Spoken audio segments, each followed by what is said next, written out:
ಉಡುಪಿ ಜಿಲ್ಲೆಯ ಬೈಂದೂರು ತಾಲೂಕಿನ ಕೊಲ್ಲೂರು ಗ್ರಾಮ ವ್ಯಾಪ್ತಿಯ ದಳ್ಳಿ ಎಂಬಲ್ಲಿ ನಡೆದ ರಸ್ತೆ ಅಪಘಾತದಲ್ಲಿ ಕೇರಳ ಮೂಲದ ಇಬ್ಬರು ಮಹಿಳಾ ಯಾತ್ರಾರ್ಥಿಯರು ಮೃತಪಟ್ಟಿದ್ರು.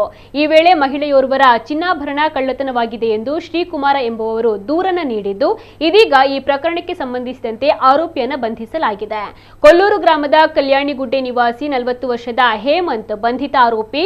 ಕೊಲ್ಲೂರು ಪೊಲೀಸ್ ಠಾಣಾ ಉಪನಿರೀಕ್ಷಕರಾದ Vinaya M Korlahalli, Nagendra HC, Lakshmana Ganiga HC, Raghavendra HC, Nagaraja PC ಅವರು ಸಿಸಿಟಿವಿ ಘಟನಾ ಸ್ಥಳದಲ್ಲಿ ಸಾರ್ವಜನಿಕರು ತೆಗೆದ ವಿವಿಧ ಫೋಟೋಗಳು ಮತ್ತು ತಾಂತ್ರಿಕ ಸಹಾಯದಿಂದ ಆರೋಪಿಯನ್ನ 24 ಗಂಟೆಗಳಲ್ಲಿ ಬಂಧಿಸಿದ್ದಾರೆ.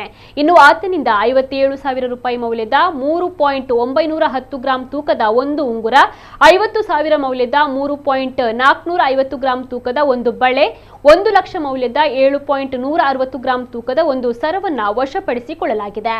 ಸದ್ಯ ಆತನನ್ನ ಪೊಲೀಸರು ನ್ಯಾಯಾಲಯಕ್ಕೆ ಹಾಜರುಪಡಿಸಿದ್ದು, ನ್ಯಾಯಾಲಯವು ಆತನಿಗೆ ನ್ಯಾಯಾಂಗ ಬಂಧನವನ್ನು ವಿಧಿಸಿದೆ.